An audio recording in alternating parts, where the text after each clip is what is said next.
আরেকটা সোমবার চলে এলাম আপনাদের দরবারে। আমি পারিজাত, আর আমার এই লেখাদেরকে আপনাদের সঙ্গে ভাগ করাই আমার কাছে সব থেকে বড় প্রাপ্তি। জানাবেন কেমন লাগলো। আজকে আমি আপনাদেরকে আমার বই লাল স্নানের গন্ধ, যেটি প্রকাশিত হয়েছিল 2017 সালে বার্তা প্রকাশন থেকে, আমার প্রথম বই, আমার প্রথম ছোট গল্প সংকলন, তার থেকেই একটি গল্প পড়ে শোনাচ্ছি। গল্পটির নাম 25শে এপ্রিল 2015। আজ 25শে এপ্রিল, শনিবার। আর মাত্র উইকেন্ডের মতো ঘুম থেকে উঠেই খুশি হয়ে গেল ত্রিধা। এই কাঠমান্ডু শহরটা খুব সুন্দর, এতটাই যে যতবার চোখ মেলে দেখে ত্রিধা ততবার নতুন করে ঘোর লেগে যায় তার। শেষ 2 মাস হলো নেপাল এসেছে সে, একাই অফিসের কাজে। একটা নতুন প্রজেক্ট শুরু হওয়ার কথা সামনেই। নেপালের প্রথম হাই রাইজ আকৃতি। সেই জন্য সাইট রিসার্চ করতে সিনিয়র ম্যানেজার পদে পাহাড়ে আবির্ভাব ত্রিধার। প্রজেক্টে অবশ্য রয়েছে আরো 2 জন সদস্য, কল্পা সিনহা ও জন এরিক। তাদের 3 জনের বয়সে যেহেতু 30-এর কোঠায়, বন্ধুত্ব হতে তাই বেশি সময় লাগেনি আর। ব্রাশ করতে করতে বারান্দায় এসে দাঁড়ায় ত্রিধা। সামনেই আবছাভাবে দেখা যাচ্ছে হামেশ হিমালয়ান রেঞ্জ। আকাশ আজ সামান্য মেঘলা। অফিস হাফ ডে, দুটোয় বাইক বলা আছে। বেশ একটা অ্যাডভেঞ্চার হয়ে যাবে কাঠমান্ডু ঘিরে ভেবেই ভালো লেগে যায় ত্রিধার।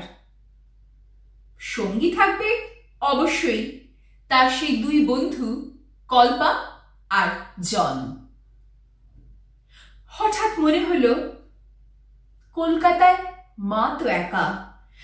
আচ্ছা, কি করছেন উনি এখন? চা খেয়ে নিয়ে খবরের কাগজের পাতা উল্টাচ্ছেন হয়তো অন্যমনস্ক ভাবে। ত্রিধা জানে আসলে কিছুই করছেন না মা, ভাবছেন তারই কথা।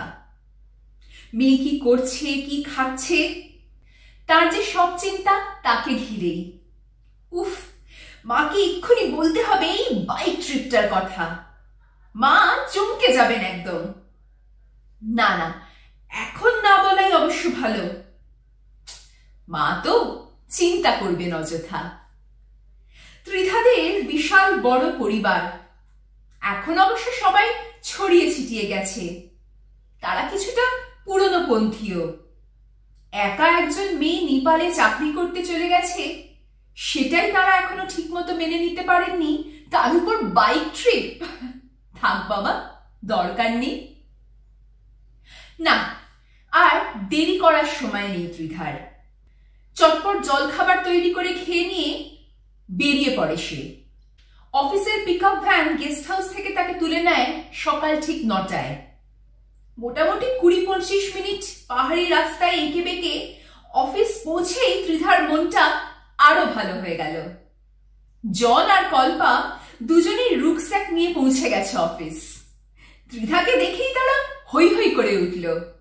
আজ যেন অফিস না, ট্রেকিং করবে কোথায় কোথায়, কোন বাঁক অব্দি বাইকে যাওয়ার পারমিশন আছে, এইসব আলোচনা করতে জড়ো হয়েছে তারা। জল্পনা কল্পনার মধ্য দিয়েই কেটে গেল ঘণ্টাখানেক। তারা খেয়ালই করল না বাইরে আকাশের ইতিমধ্যেই মুখ ভার। ঠিক যেমন কোনো দোষ করলে মেয়ে মুখ ভার হয় মায়ের, এই যেন ঠিক তেমনই। ভিতর ভিতর গুমড়োচ্ছে সে, বয়ে আনছে অশনি সংকেত। হাতের কাজ আজ খুব বেশি আর নেই, তবু সেগুলোই গুছিয়ে নিতে বসল ত্রিধা। ঘুরতে যাওয়ার আনন্দে কাজকে অবহেলা করা তার স্বভাব বিরুদ্ধ। কিছুটা আনমনা হয়েই মেল চেক করছিল সে। ত্রিদীপের বিয়েটা যেন কবে? বৈশাখ মাসেই বিয়ে ঠিক হয়ে গেছে বোধহয়। গত মাঘ মাসেই তার আর ত্রিদীপের বিয়ে পাকা হয়ে গিয়েছিল। 2 পরিবারই যদিও বিয়েটা ঠিক করেছিল, অনেক দিনের সম্পর্ক তাদের। ত্রিদীপ পড়াশোনায় বরাবরই ভালো, বিশাল বড় এক এমএনসিতে কর্মরত। বাড়ির প্রত্যেকেই তাই খুব খুশি ছিল তাদের সম্পর্কটাকে নিয়ে। ত্রিধা নিজেও কি ছিল না? কে জানে। তার মা খুশি তাই আর বিশেষ ভাবেনি ত্রিধা।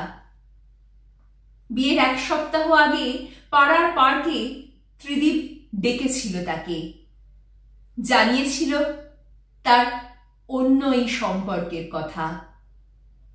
বাড়ির সবাই জানলেও তারা জোর করে ছেলের বিয়ে দিয়ে দিচ্ছিলেন। ত্রিদীপও নিরুপায় হয়ে রাজি হয়েছিল এই বিয়েতে, কিন্তু শেষমেশ সে পারেনি নিজের বিবেককে ঠকাতে। তাই ছুটে এসেছিল পার্কে ত্রিধাকে সব বলে হালকা হতে। না, রাগ করেনি ত্রিধা। যতটা সংক্ষেপে বলা যায় বাড়িতে বলে এই বিয়ে নামক খেলা থেকে বেরিয়ে এসেছিল সে। মাকে সময় দিয়েছিল সব কষ্টটুকু ভুলবার। আজ মনে হয় ভাগ্যিস এই অফারটা নিয়েছিল, নাহলে এত অ্যাডভেঞ্চার, এত আনন্দ, নতুন সম্পর্কগুলো, এই পাহাড়, সবকিছু কেমন করে পেত সে একসাথে। হঠাৎ কেঁপে উঠল সবকিছু। নাকি মাথাটা ঘুরে গেল ত্রিধার। না না, কাঁপছেই তো সবকিছু। হ্যাঁ, ওই তো মনিটরের স্ক্রিনটা কাঁপছে। গ্লাসের জল যা পড়ে গেল গ্লাসটা। চেয়ারটাও দুলে উঠল। সরে যাচ্ছে সবকিছু এদিক ওদিক। কিছুতেই স্থির হয়ে বসে থাকতে পারল না ত্রিধা। সামলানোর চেষ্টা করতে করতেই বুঝল পড়ে যাচ্ছে সে। মাথাটা হঠাৎ ঠুকে গেল টেবিলের কোনায়। জ্ঞান হারালো কি ত্রিধা? 2। ত্রিধা, তুমি ঠিক আছো তো? ইংরেজিতেই জানতে চায় জন। একবার জোরে ঝাঁকাতেই ধড়বড়িয়ে উঠে বসল ত্রিধা। মাথাটা এখনো কেমন ঘুরছে তার। চারদিকে তাকালো সে। কই, সবই তো ঠিকঠাক, কিছু তো এদিক ওদিক হয়নি। জলের গ্লাস, ল্যাপটপ যে যার জায়গায়। ভয়টা যদিও তখনো কেটে ওঠেনি তার। ভূমিকম্প, এক্ষুনি ভূমিকম্প হলো না? সব কাঁপছিল। এই দেখো জন, কল্পা, রক্ত পড়ছে আমার মাথা দিয়ে। মাথার ডান দিকটা চেপে ধরল সে। কল্পা ঠান্ডা জলের ঝাপটা দেয় ত্রিধার চোখে মুখে। হিন্দিতে জানতে চায়, কি হয়েছে তোর? কোথায় ভূমিকম্প? এই তো আমরা, সব ঠিক আছে। ঘুমিয়ে পড়েছিলে বোধহয় তুমি। শান্ত হয় ত্রিধা। সত্যি তো, কোনো চোট পায়নি সে। সব যেমন থাকার তেমনিই আছে, এমনকি জানলার কাঁচগুলো। তবে কি সত্যি স্বপ্ন দেখছিল সে? ইস, বাকিরা কি ভাবছে তাকে?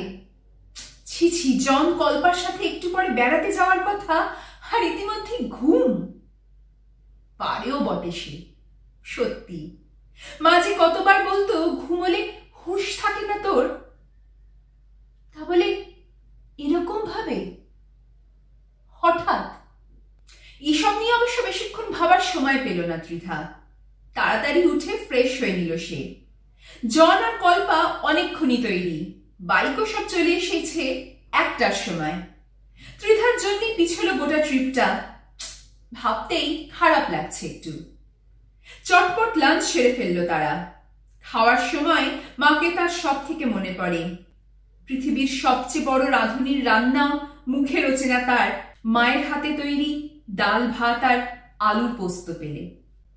না, কলকাতা মাঝে একবার যেতেই হবে, আকৃতি শুরু হওয়ার আগে। 3। তিনজনেরই কোনো তাড়া নেই।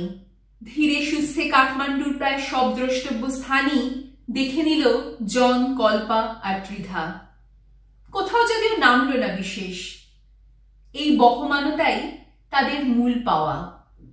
দ্বাদশ শতাব্দীর সব অভিনব মন্দিরের মিলন কেন্দ্র দরমার স্কোয়ার দেখে একটাই কথা শুধু মনে হলো তার, অনবদ্য। সে নিজে স্পিরিচুয়াল, তবে অন্ধবিশ্বাসী নয়। তার সাধনা মন্দির মসজিদের অনেক উপরে যেই ধর্ম, সেই মানব ধর্মকে ঘিরেই একই লক্ষ্যের দিকে চালিত সবাই, প্রশান্তি। নিজের অন্তরকে সঠিক জ্ঞানে প্রজ্বলিত করতে পারলেই সেখানে আসে আসল মুক্তি। কিন্তু এখানের এই মন্দির, এই শিল্পকলা, ঈশ্বরের সাধনা যদি কোথাও করা যায় তবে বুঝি তা এই ক্ষেত্রেই। জোরে নিঃশ্বাস নেয় ত্রিধা। বাগমতী নদীর ধার বরাবর বেশ কিছুক্ষণ বাইক চালিয়ে এরপর তারা তিনজনে পৌঁছয় পশুপতিনাথ মন্দিরে। হাজার হাজার পুণ্যার্থী আজও নিয়মিত ভিড় জমায় এখানে। মন্দিরের চূড়া এখানে প্যাগোডার অনুকরণে নির্মিত। কোথাও গিয়ে ধর্মেরও এ যেন এক মহামিলন। অথচ যেখানেই ধর্মের প্রবর্তন, সেখানেই আজ প্রায় বিস্তৃত বুদ্ধের সেই অনবদ্য বাণীদের সমাহার। রয়্যাল প্যালেস নেপালের আরো একটি বিশিষ্ট গন্তব্যস্থল। যদিও রাজকীয়, তবু রাজবাড়ির সামনে দাঁড়িয়ে ত্রিধার মনে পড়ে গেল হঠাৎই কত রক্ত লেগে আছে এর গায়ে। 2001 সালে নারকীয় হত্যাকাণ্ডে প্রাণ যায় গোটা রাজ পরিবারের। এ কেমন নিয়তি! এত বৈভব, এত প্রাচুর্য, এত সুরক্ষা, সবই হার মানে মৃত্যুর বিভীষিকার সামনে। অপঘাতে মৃত্যু। মা ছোটবেলায় বলতেন, অপঘাতে কেউ মরলে ফিরে আসতে হয় তাকে এই পৃথিবীতে। ভূত হয়ে যায় সে। সত্যি কি কিছু আছে ভূত বলে? কোনো সদুত্তর কি হয় এই প্রশ্নের? কি যে হচ্ছে আজ, বারবার খালি ঘুরে ফিরে আসছে ভূতেরাই। এই রাজবাড়ি নাকি অভিশপ্ত। এখনো নাকি সন্ধ্যা নামলে রাজা রানীরা ঘুরে বেড়ান অন্দরমহলে। প্রায় 6টা বাজে। এবার ফেরার পালা। জন আর কল্পা কেমন উদাস হয়ে পড়ে। উদাস ত্রিধাও। বড় তাড়াতাড়ি শেষ হয়ে গেল এই রোমাঞ্চকর অভিযান। তবে মনে মনে টকবক করে ফুটছে সে। গেস্ট হাউসে ফিরে মাকে জানাতেই হবে সব। ইস, কি ভালোই না হতো মাকে যদি সে নিয়ে আসতে পারত এখানে। দেখা যাক কি থাকে কপালে। ইস, আজ সারাদিন এত সবের মাঝে ফোনই করা হয়নি মাকে। পকেট থেকে ফোন বার করে সে। কানেকশন নেই। ধুর, পাহাড়ে এই এক সমস্যা। অফিসের কাছাকাছি পৌঁছতে হঠাৎই বেজে উঠল ত্রিধার ফোন। যাক, মা অন্তত ফোনে পেয়েছেন তাকে। নিশ্চয়ই অনেকক্ষণ চেষ্টা করেছেন, পাননি। মনে মনে বকা খাওয়ার জন্য তৈরি হয় ত্রিধা। ঠোঁটে যদিও লেগে থাকে তার এক পরিতৃপ্তির হাসি। হ্যাঁ মা, বলো। আমি আসলে, তুই ঠিক আছিস তিতি? তোর কিছু হয়নি তো? আমার কি হবে? আরে ফোন লাগছিল না শুধু। তা লাগবে কি করে? ভূমিকম্পে তো পুরো নেপালই স্তব্ধ। এতক্ষণ ধরে চেষ্টা করছি, তোর ফোনটা কিভাবে লেগে গেল সেটাই তো বুঝতে পারছি না। ভূমিকম্প? সকালের স্বপ্নের কথা ফিরে আসে ত্রিধার মনে। কখন হলো? সে কি, তুই কিছু জানিস না? তুই কোথায়? কাঠমান্ডুতে না? হ্যাঁ, ওখানেই তো। এই তো আমি কল্পা আর জনের সাথে ঘুরতে গিয়েছিলাম। এখন অফিস ফিরছি। অফিস? তোর ওখানে সব ঠিকঠাক? কি করে সম্ভব? 8.9 রিক্টার স্কেলে এত বড় ভয়ঙ্কর ভূমিকম্প হলো। আরে আমাদের কলকাতাও তো থরথর করে কাঁপছিল। কেঁপে উঠল চারদিক। After shock. ত্রিধা এতক্ষণ কিভাবে যেন খেয়ালই করেনি আশপাশের রাস্তা সব শুনশান, ধ্বংসস্তূপ। অফিসের রাস্তায় একটা ছোট্ট মতন প্যাগোডা পড়ত, সেটাও ধুয়ে মুছে হারিয়ে গেছে যেন কোথায়। আর হে কি বাইকগুলোই বা কই? জন কল্পা গেল কোথায় তারা?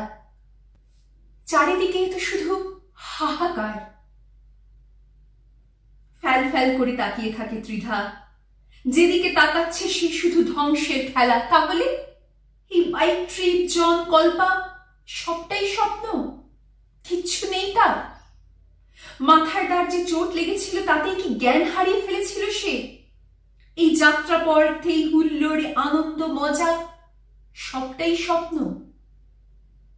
মাথায় প্রচন্ড ব্যথা অনুভব করে ত্রিধা। চারপাশে পড়ে থাকা সব মাংসপিণ্ডদের দিকে চেয়ে থাকতে থাকতে মিলেমিশে যায় তার সত্যি আর স্বপ্ন। ঘুম পায় তার। নেপালের বুক জুড়ে নেমেছিল যে ভয়াবহ ভূমিকম্প, আজও তার রেশ কাটিয়ে উঠতে পারেননি সেখানে সবাই। তাদের সকলকে মনে রেখেই আমার এই গল্প আজ ভাগ করে নিলাম আপনাদের সঙ্গে। ভালো থাকবেন, সুস্থ থাকবেন, আর অবশ্যই খেয়াল রাখবেন নিজের চারপাশেরও। এটা আপনার শুধু দায়িত্ব নয়, দায়বদ্ধতা। হয়তো একদিন প্রকৃতিকে ভালোবাসলেই সেও পারবে আমাদের এই সকল ভূমিকম্প, খরা, বন্যার থেকে দূরে সরিয়ে নিয়ে যেতে, বাঁচিয়ে দিতে আমাদের মানব জাতিকে আবার।